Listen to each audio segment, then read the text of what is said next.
Hello friends, ओम श्री गणेशाय नमः। आप सभी का स्वागत है आपके अपने यूट्यूब चैनल पर। फ्रेंड्स, आज हम आपको इस वीडियो में बताने जा रहे हैं पद्म पुराण के अनुसार वैशाख मास महात्म के चौथे अध्याय के बारे में। फ्रेंड्स, वीडियो शुरू करने से पहले आपसे रिक्वेस्ट है, अगर आप हमारे चैनल पर नए हैं और आपने अभी तक हमारे चैनल को सब्सक्राइब नहीं किया है तो प्लीज़ सब्सक्राइब कीजिएगा चैनल को, साथ ही प्रेस कीजिएगा बेल आइकन को, जिससे नए वीडियो से रिलेटेड नोटिफिकेशन आपको तुरंत प्राप्त हो सके।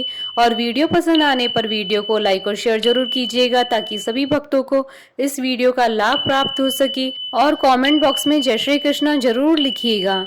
वैशाख मास महात्म सब प्रकार के विघ्नों का नाश करने वाले तथा सारी सृष्टि का पालन करने वाले श्री गणेश जी तथा ज्ञान की दाता श्री सरस्वती जी, सब पुराणों के कर्ता श्री व्यास जी तथा श्री गुरुदेव के चरण कमलों में नमस्कार करके भगवान की श्रद्धा और भक्ति रस में डूबे हुए वैशाख मास महात्म की कथा कहती हूँ। वैशाख मास महात्म चतुर्थ अध्याय प्रारंभ। अम्बरीश ने पूछा, मुने, वैशाख माह के व्रत का क्या विधान है? इसमें किस तपस्या का अनुष्ठान करना पड़ता है? क्या दान होता है? कैसे स्नान किया जाता है? और किस प्रकार भगवान केशव की पूजा की जाती है? ब्रह्मश्री, आप श्री हरि के प्रिय भक्त तथा सर्वज्ञ हैं, अतः कृपा करके मुझे ये सब बातें बताइए। नारद जी ने कहा, साधु श्रेष्ठ सुनो, वैशाख मास में जब सूर्य मेष राशि पर चले जाएं तो किसी बड़ी नदी में, नदी रूप तीर्थ में, नद में, सरोवर में, झरने में, देव कुंड में, स्वतः प्रातः हुए किसी भी जलाशय में, बावड़ी में अथवा कुएं आदि पर जाकर नियम पूर्वक भगवान श्री विष्णु का स्मरण करते हुए स्नान करना चाहिए। स्नान के पहले इस श्लोक का उच्चारण करना चाहिए, यथा ते माधवो मासो वल्लभो मधुसूदन प्रातः स्नानेन में तस्मिन फलदय पापहा भव। अर्थात मधुसूदन माधव मास वैशाख माह आपको विशेष प्रिय है, इसलिए इसमें प्रातः स्नान करने से आप शास्त्रोक्त फल देने वाले हो और मेरे पापों का नाश कर दें। इस प्रकार कहकर मौन भाव से उस तीर्थ के किनारे अपने दोनों पैर धो लें, फिर भगवान नारायण का स्मरण करते हुए विधि पूर्वक स्नान करें। स्नान की विधि इस प्रकार है, विद्वान पुरुष को मूल मंत्र पढ़कर तीर्थ की कल्पना कर लेनी चाहिए। ओम नमो नारायण, यह मंत्र ही मूल मंत्र कहा गया है।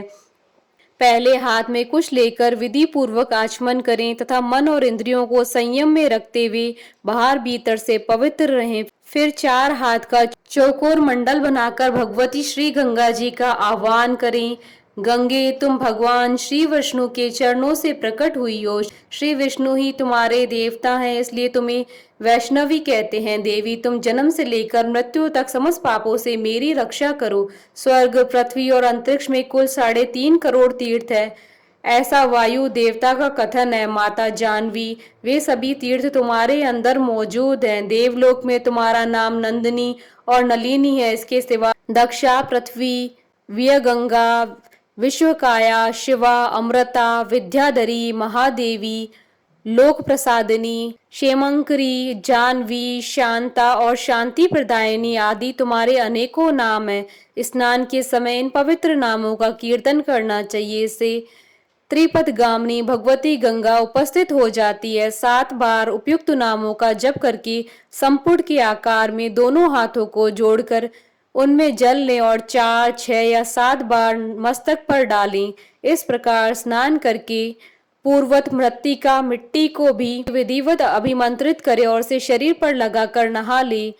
मृत्तिका को अभिमंत्रित करते समय कहें, वसुंधरे, तुम्हारे ऊपर अश्व रथ चला करते हैं। भगवान श्री विष्णु ने भी वामन अवतार धारण करके तुम्हें एक पैर से नापा था। मृत्तिके, मैंने जो बुरे कर्म किए हों, मेरे उन पापों को तुम हर लो। देवी, सैकड़ों भुजाओं वाले भगवान श्री विष्णु ने वराह का रूप धारण करके तुम्हें जल से बाहर निकाला था।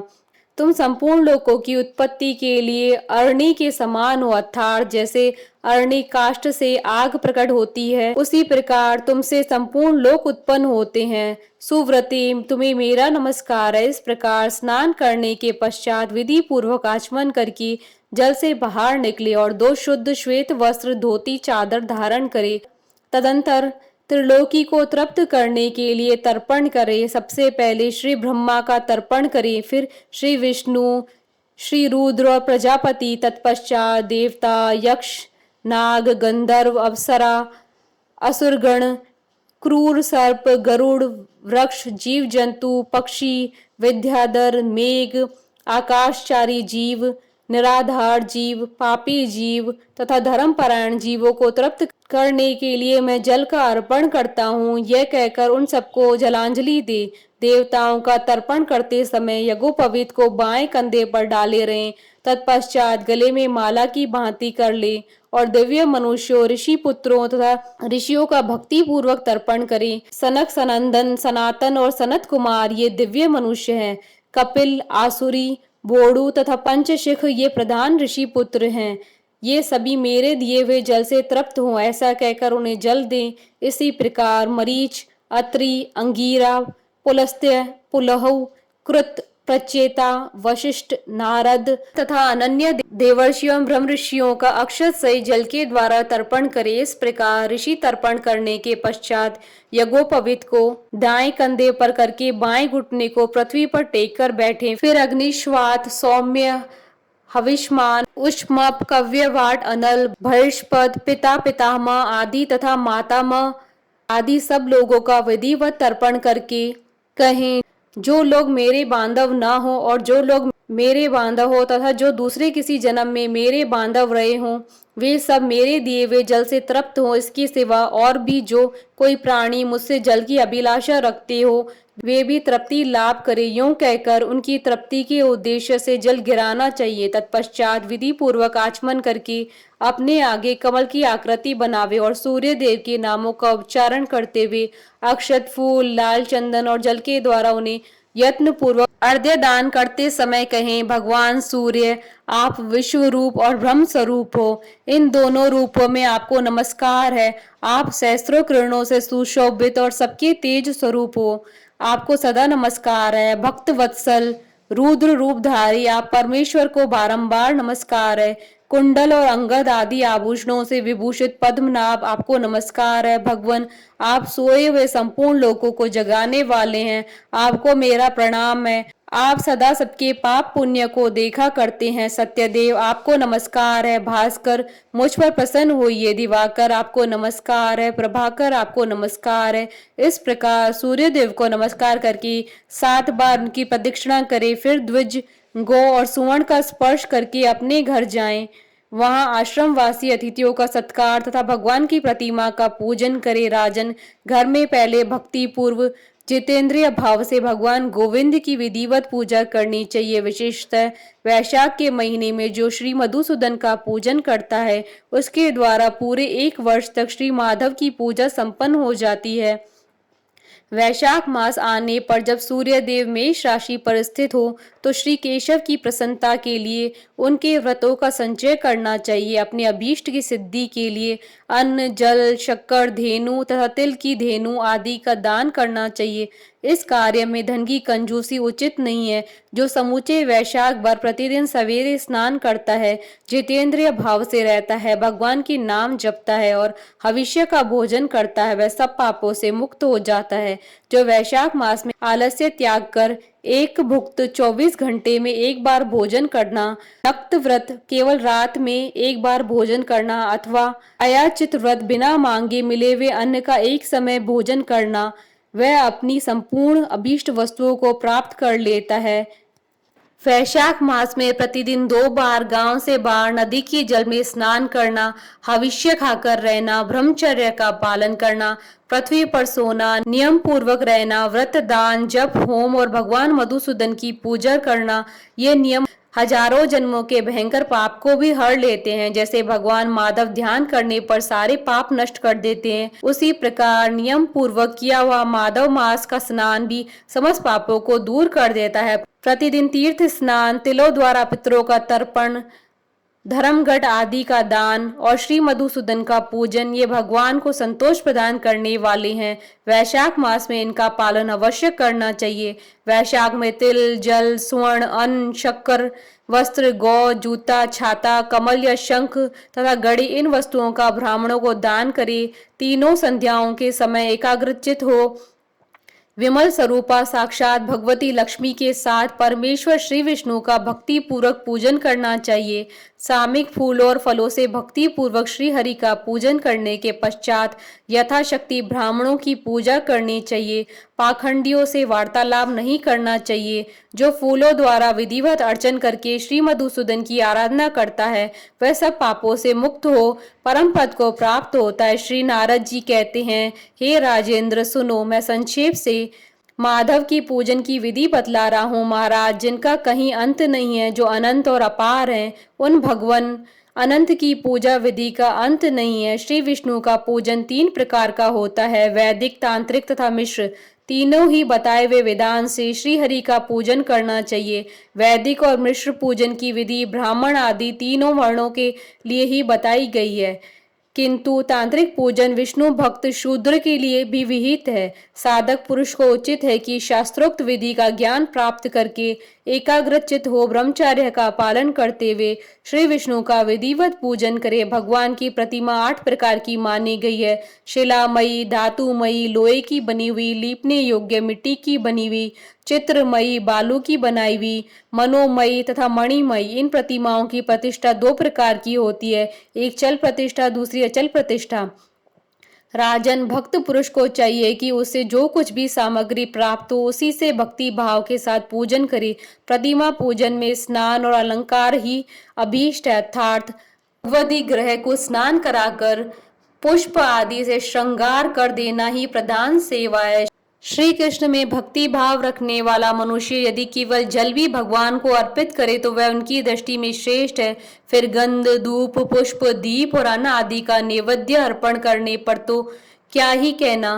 पवित्रता पूर्वक पूजन की सारी सामग्री एकत्रित करके पूर्वाग्र कुशों का आसन बिछाकर उस पर बैठे। पूजन करने वाले का मुख उत्तर दिशा की ओर या प्रतिमा के सामने हो। फिर पाद्य, अर्घ्य, स्नान तथा अर्घ्य आदि उपचारों की व्यवस्था करे। उसके बाद कर्णिका और केसर से सुशोभित अष्टदल कमल बनावे और उसके ऊपर श्री हरि के लिए आसन रखे। तदंतर चंदन, खस, कपूर तथा अर्गजा से सुवासित जल के द्वारा मंत्र पाठ पूर्वक श्री हरि को स्नान कराए। वैभव हो तो प्रतिदिन इस तरह की व्यवस्था करनी चाहिए।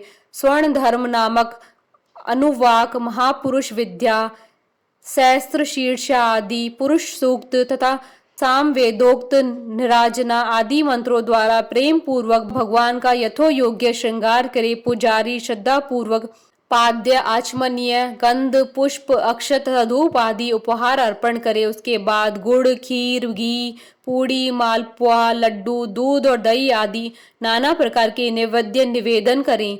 पर्व के अवसरों पर अंगराग लगाना, दर्पण दिखाना, दंत धावन कराना, अभिषेक कराना, अन्न आदि के बने हुए पदार्थों का भोग लगाना, कीर्तन करते हुए नृत्य करना और गीत गाना आदि सेवाएं भी करनी चाहिए। संभव हो तो प्रतिदिन ऐसी ही व्यवस्था करनी चाहिए। पूजन के पश्चात इस प्रकार ध्यान करें, भगवान श्री विष्णु का श्री विग्रह श्याम वर्ण एवं तपाए हुए जाम्बूनंद नामक स्वर्ण के समान तेजस्वी, भगवान के शंख, चक्र, गदा और पद्म से सुशोभित 4 भुजाएं हैं। उनकी आकृति शांत है। उनका वस्त्र कमल के केसर के समान पीले रंग का है। वे मस्तक पर किरीट, दोनों हाथों में कड़े, गले में यज्ञोपवीत तथा उंगलियों में अंगूठी धारण किए हुए हैं। उनके वक्ष स्थल में श्री वत्स का चिन्ह है। कौस्तुभ मणि उनकी शोभा बढ़ाता है तथा वे वनमाला धारण किए हुए हैं। इस प्रकार ध्यान करते हुए पूजन समाप्त करके घी में डुबोई हुई संविधाओं तथा हविष्य द्वारा अग्नि में हवन करे।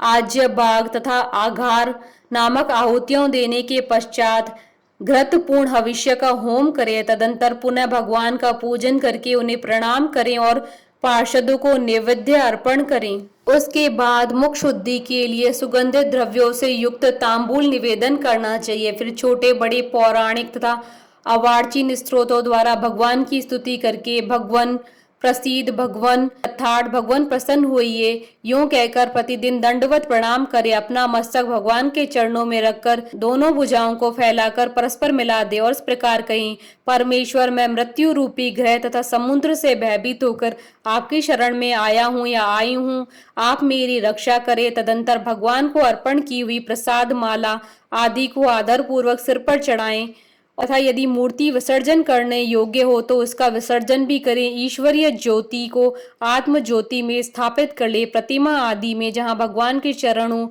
वहीं श्रद्धा पूर्वक पूजन करना चाहिए तथा मन में यह विश्वास रखना चाहिए कि जो संपूर्ण भूतों में तथा मेरी आत्मा में भी रम रहे हैं वे ही सर्वात्मा परमेश्वर इस मूर्ति में विराजमान है। इस प्रकार वैदिक तथा तांत्रिक क्रिया योग के मार्ग से जो भगवान की पूजा करता है वह सब ओर से अभीष्ट सिद्धि को प्राप्त होता है। श्री विष्णु की प्रतिमा स्थापना करके उसके लिए सुदृढ़ मंदिर बनवाना चाहिए तथा पूजा कर्म की सुव्यवस्था के लिए सुंदर फुलवाड़ी भी लगानी चाहिए। बड़े बड़े पर्वों पर तथा प्रतिदिन पूजा कार्य का भली भांति निर्वाह होता रहे इसके लिए भगवान के नाम से खेत, बाजार, कस्बा और गांव आदि भी लगा देने चाहिए। ऐसा करने से मनुष्य भगवान के सानिध्य को प्राप्त होता है। भगवत विग्रह की स्थापना करने से, सार्वभौम के पद को मंदिर बनवाने से, तीनों लोकों के राज्य को पूजा आदि की व्यवस्था करने से, ब्रह्म लोक को तथा इन तीनों कार्यों के अनुष्ठान से मनुष्य भगवान के सानिध्य को प्राप्त कर लेता है। केवल अश्वमेध यज्ञ करने से किसी को भक्ति योग की प्राप्ति नहीं होती है। भक्ति योग तो वही प्राप्त करता है जो पूर्वोक्त रीति से प्रतिदिन श्री हरि की पूजा करता है। हे राजन, वही शरीर शुभ कल्याण का साधक है जो भगवान श्री कृष्ण को साष्टांग प्रणाम करने के कारण धूलि दूसरित हो रहा है। नेत्र भी वे ही अत्यंत सुंदर और तप शक्ति से संपन्न है जिनके द्वारा श्री हरि का दर्शन होता है। वही बुद्धि निर्मल और चंद्रमा में संलग्न रहती है तथा वही जीवा मधुर भाषणी है जो बारंबार भगवान नारायण का स्तवन किया करती है। स्त्री और शूद्रों को भी मूल मंत्र के द्वारा ही श्री हरि का पूजन करना चाहिए तथा अनन्य वैष्णव जनों को भी गुरु की बताई हुई पद्धति से श्रद्धा पूर्वक भगवान की पूजा करनी उचित है। हे राजन, यह सब प्रसंग मैंने तुम्हें बता दिया। श्री माधव का पूजन परम पावन है। विशेषतः वैशाख मास में तुम इस प्रकार पूजन अवश्य करो। सूत जी कहते हैं, महर्षि गण इस प्रकार पत्नी सहित मंत्र वेता महाराज अम्बरीश को उपदेश दे उनसे पूज्य तो विदा लेकर देवर्षि नारद जी वैशाख मास में गंगा स्नान के लिए चले गए। लोक में जिनका पावन सुयश फैला हुआ था उन राजा अम्बरीश ने भी मुनि की बताई हुई वैशाख मास की विधि का पुण्य बुद्धि से पत्नी सहित पालन किया। इति श्री पद्म पुराण अंतर्गत वैशाख मास महात्म का चौथा अध्याय संपन्न हुआ। बोलिए भगवान विष्णु की जय, सनातन धर्म की जय। हमारे साथ इस वीडियो में अंत तक बने रहने के लिए आपका धन्यवाद। ओम श्री गणेशाय नमः। जय श्री कृष्णा।